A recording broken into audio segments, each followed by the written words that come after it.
حضور صلی اللہ علیہ وسلم نے دیکھا کفار نے آتے ہی خشک جگہ جو تھی وہ پسند کر لی تھی، ریت والا حصہ چھوڑ دیا تھا۔ مسلمان ریتلے حصے کو پسند کر لیا انہوں نے۔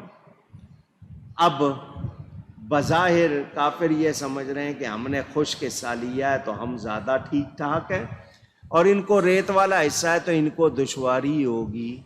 وہ ریت والا حصہ مسلمان لے چکے، رات پڑی تو وہ ریت زبان حال سے دعا کر رہی ہے، اگر اب میرے دامن سے ہوائے گرم آئے گی تو مجھ کو رحمت للعالمین سے شرم آئے گی۔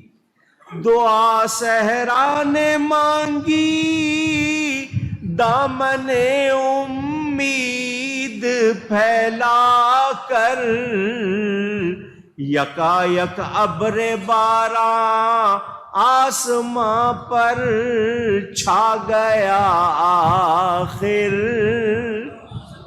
بارش شروع ہو گئی۔ اتنی بارش ہوئی کہ وہ آپ کیا کہتے ہیں، جل کو تھل کر دیا، ریت جم کر پختہ ہو گئی، چلنا آسان ہو گیا۔ وہ جو انہوں نے خشک جگہ چنی تھی وہ سارا کیچڑ بن گیا۔ کافروں نے جو جگہ پسند کی وہی خود ان کے لیے مشکل ہو۔ جمعہ کی رات تھی، حضور صلی اللہ علیہ وسلم کے لیے عریش، خیمے کو کہتے ہیں، ایک ٹیلے پر خیمہ لگایا گیا۔ آج اسی جگہ بدر میں مسجد عریش بن گئی ہے۔ اللہ سب کو توفیق دے وہاں جانے کی۔ اس میں، اس عریش میں، اس خیمے میں سوائے سیدنا صدیق اکبر رضی اللہ تعالی عنہ کے کسی کو ٹھہرنے کی اجازت نہیں۔ سعد بن معاذ باہر پہرا دیتے رہے۔ ساری رات میرے آقا نے نماز اور دعا میں گزاری، حالانکہ فتح کا وعدہ ہو چکا، فتح کا، مگر پھر بھی دعا۔ یہ تعلیم ہے کہ دعا سے کبھی منہ ہٹانا، منہ پھیرنا نہیں۔ صحابہ کو فرمایا آرام کر لو۔ حضرت علی فرماتے ہیں میں دور سے آواز سنتا تھا حضور اللہ کو پکار رہے۔ روایتوں میں ہے دعا کے لیے ہاتھ اٹھاتے ہیں، ہمیں دعا کے لیے حکم ہے سینے تک ہاتھ اٹھائیں، پھر کندھے تک اٹھا لیں یا اوپر اٹھائیں۔ حضور صلی اللہ علیہ وسلم اس طرح ہاتھ اٹھاتے ہیں کہ چادر مبارک نیچے آ جاتی ہے، اس طرح زاری کر رہے ہیں۔ پڑے تھے ایک طرف افراد امت خواب راحت میں، محمد کی زباں وقف دعا تھی فکر امت میں، وہ جس کے گھر قبولیت مرادیں مانگنے آئے، وہی اس وقت سجدے میں جھکا تھا ہاتھ پھیلائے۔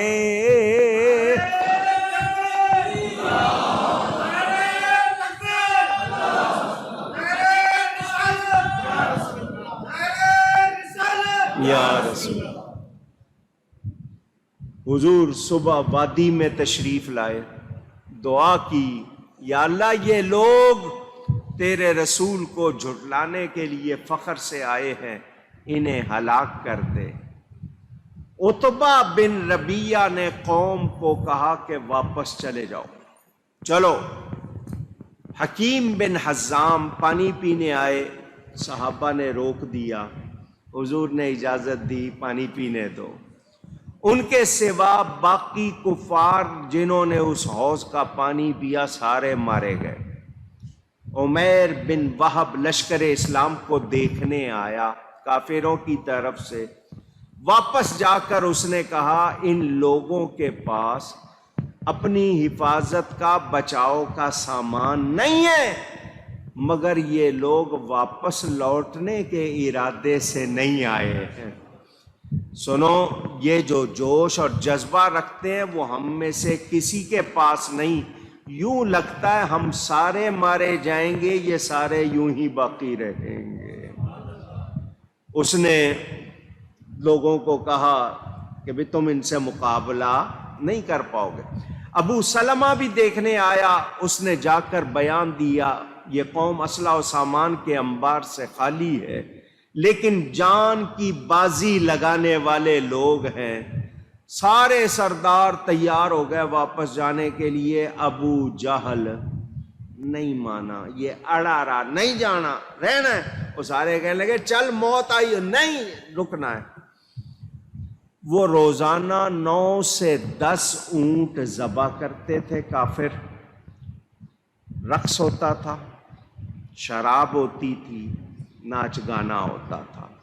ادھر نماز ہوتی تھی، دعائیں ہوتی تھی، جذبہ جہاد ہوتا تھا، نبی کی وفاداری تھی. یہ سب کس کی برکت تھی؟ یہ لشکر ساری دنیا سے انوکھا تھا، نرالا تھا کہ اس لشکر کا افسر ایک سادی کملی والا تھا.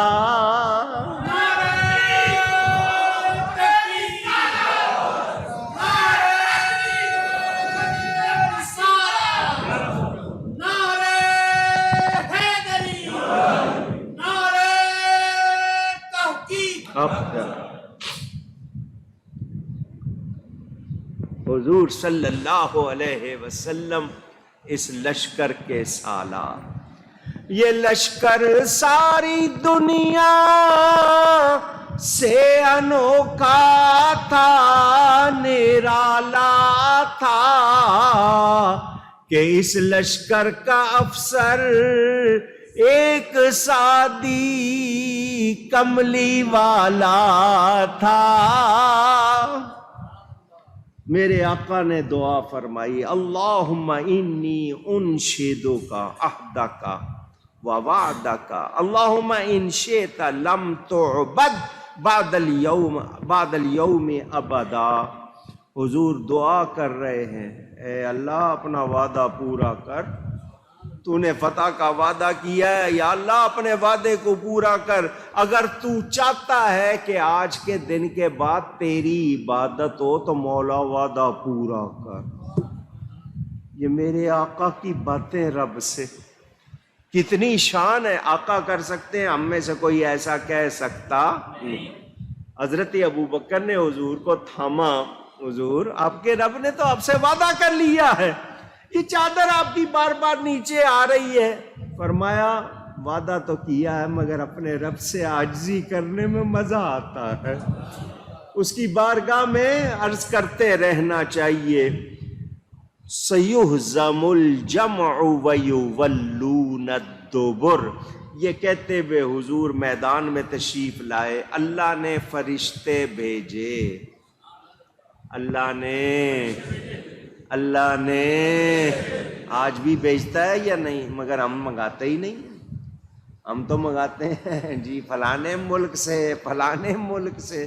ہمیں فرشتے نہیں چاہیے، ہمیں یہ شیطان چاہیے. اللہ کے بندے بنو، فضائے بدر پیدا کر، فرشتے تیری نصرت کو.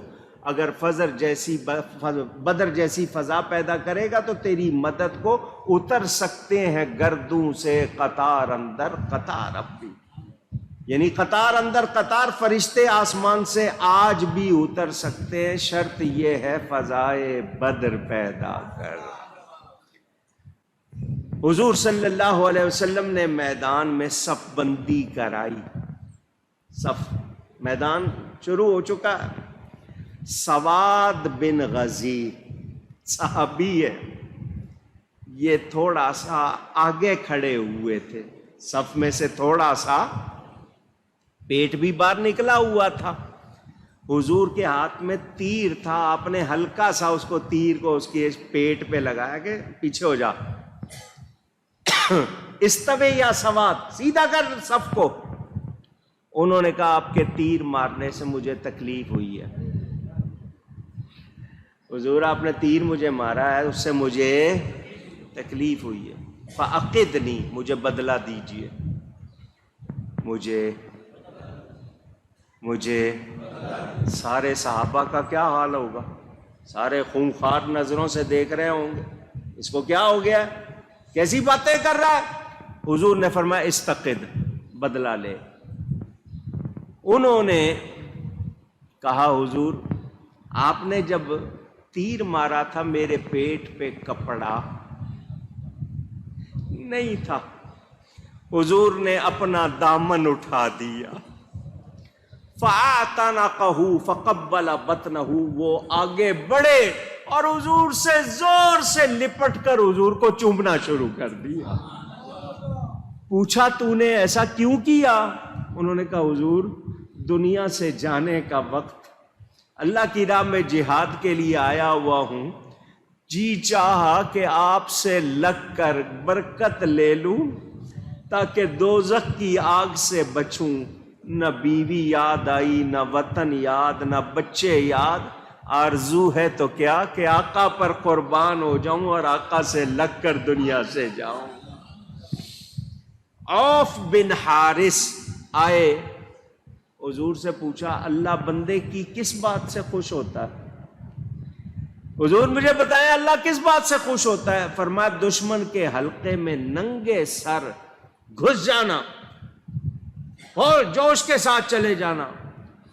انہوں نے زیرہ پھینکی اور دشمن کی صف میں گھس گئے، داد شجاعت دیتے ہوئے جام شہادت نوش کر لیا۔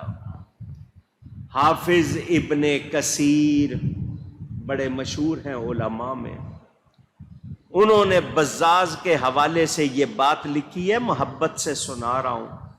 حضرت علی کرم اللہ تعالی وجہ الکریم اپنے خلافت کے دور میں خطبہ دیتے ہوئے لوگوں سے پوچھتے ہیں ایھا الناس، یا ایھا الناس من اشجع الناس، اے لوگوں بتاؤ کہ لوگوں میں سب سے زیادہ بہادر کون ہے؟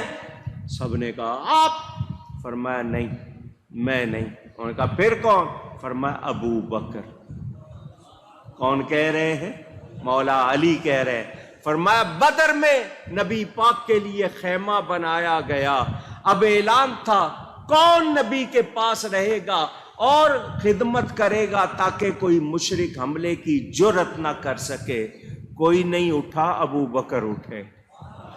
میں تو اس وقت اتنا نہیں تھا عمر میں، یہ جوان انہوں نے جو بہادری دکھائی ہے وہ مجھ سے زیادہ بہادر۔ بتاؤ یہ محبت کی بات ہے یا نہیں ہے؟ آج لوگ لڑتے ہیں، اللہ ہدایت دے۔ میرے آقا کریم صلی اللہ علیہ وسلم نے خطبہ ارشاد فرمایا، اللہ کی رضا حاصل کرنے، سچائی، دین حق کی پیروی کی تلقین، اللہ کا وعدہ سچا، جوش نہیں دلایا مگر اللہ سے رشتہ مضبوط کرنے کی باتیں کی۔ پھر عریش میں آئے اور ایک دعا کی، پھر عریش میں آئے، خیمے میں آئے اور ایک دعا کی، اللہم ان تہلک ہذہ العصابۃ لا تعبد بعدہا فی الارض، یا اللہ آج اگر تو نے وعدہ پورا نہیں کیا تو یا اللہ یہ سب اگر ہلاک نہیں ہوئے تو پھر تیری عبادت کرنے والا کوئی نہیں رہے گا زمین پر، ان کافروں کو ہلاک کر دے ورنہ تیری عبادت کرنے والا کوئی نہیں رہے گا۔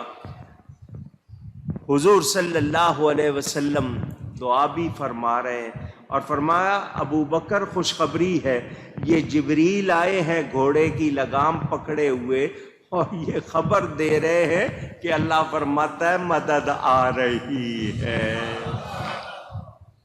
مسلمانوں کی تعداد کم تھی، کافروں میں اور زیادہ اس کا آگے ہیں، دیکھو یہ تو تھوڑے سے ہیں، سامان بھی نہیں ہے، ابھی ختم کر دیں گے۔ وہ بکواس کرنے لگے کہ ہم اصحاب محمد کو ایسا کر دیں گے، ویسا کر دیں گے، انہیں قتل کیا کرنا ہے، ان کو پکڑتے جاؤ، رسیوں سے باندھ دو۔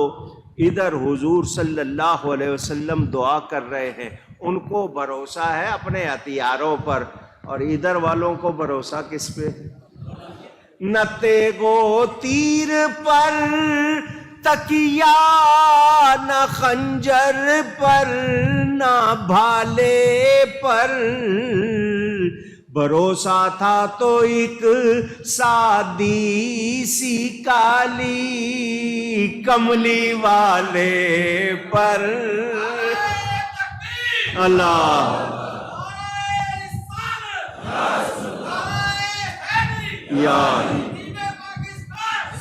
یہ کون تھے؟